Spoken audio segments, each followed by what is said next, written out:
guys! Welcome back to my YouTube channel. Ito na naman ang Lalay. Nandito ako sa park dahil nga ginamit ko muna yung restroom. At pipikapik na yung aking na-purchase na sapatos at mga damit. At nandito ako sa park. Tingnan nyo. So, kita-kits tayo. So, ito, bumalik ako dito sa park. Ayun sa likod ng park. At yun naman na yung mga bahay-bahay. Malapit lang dito sa aking bahay din.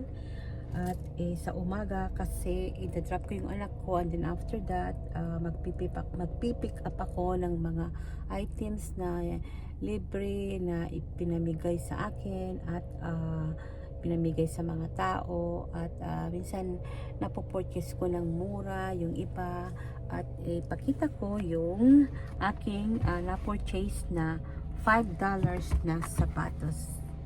Ayan, $5 at mukhang bago pa. Tingnan nyo, lininisan ko lang yan.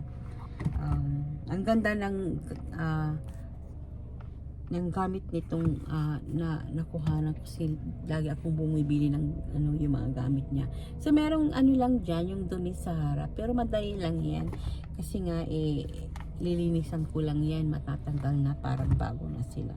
So ang sapatos na ito ay Hey Jude. O tingnan nyo, ganda diba? So yan, lilinisan ko yan, lilinisan ko ng alcohol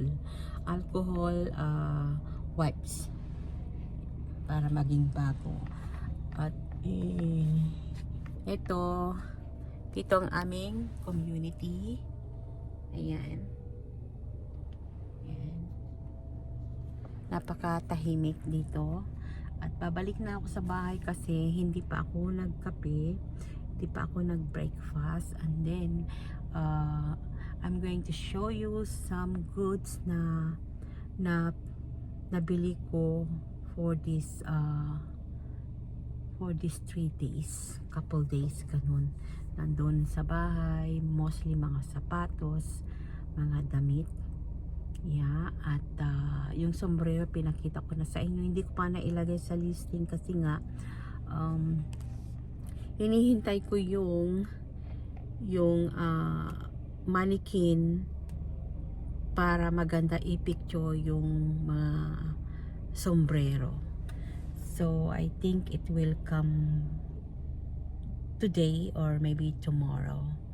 Sa aking online store kasi gusto kong pagandahin yung aking online store para naman di ba paano yun para madaming titingin at madaming bibili, di ba? Presentation, di ba? Nung una hindi pa ako masyadong marunong, kaya natututo ako sa mga kapwa ko reseller. Natututo ako sa YouTube, doon ako nag-training yung mga professional na resellers din, na matagal na sila.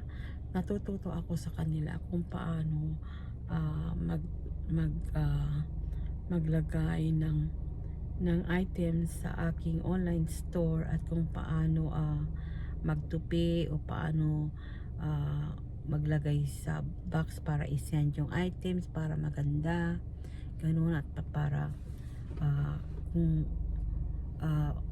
anong mga boxes ang gagamitin ko, ganun. So napakaganda talaga kapag na natututo sa mga kapwa reseller talaga.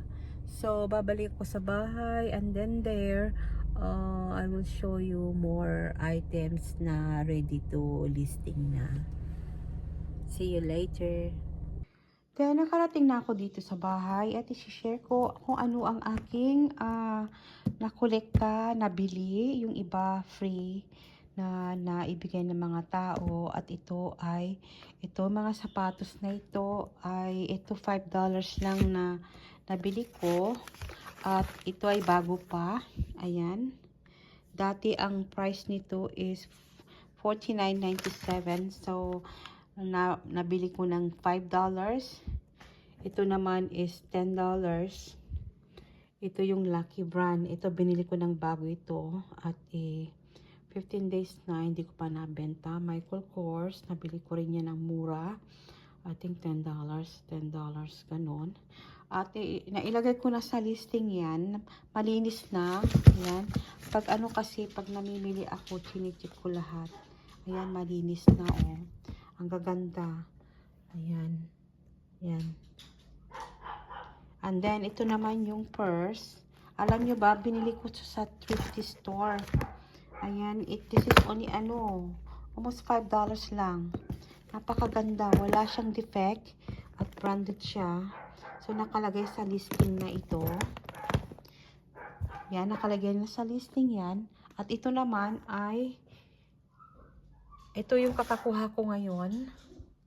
So, lilinisin ko yun kasi, nalinisan ko na, kasi nilisan ko ng alcohol yung yung sapat dyan sa dito sa sauce nila. Nilinisan ko na para ma-sanitize sila at matutuwa yung mga customers. Ayan, meron siyang parang dumi doon. Dumi lang yan, nilinisan ko.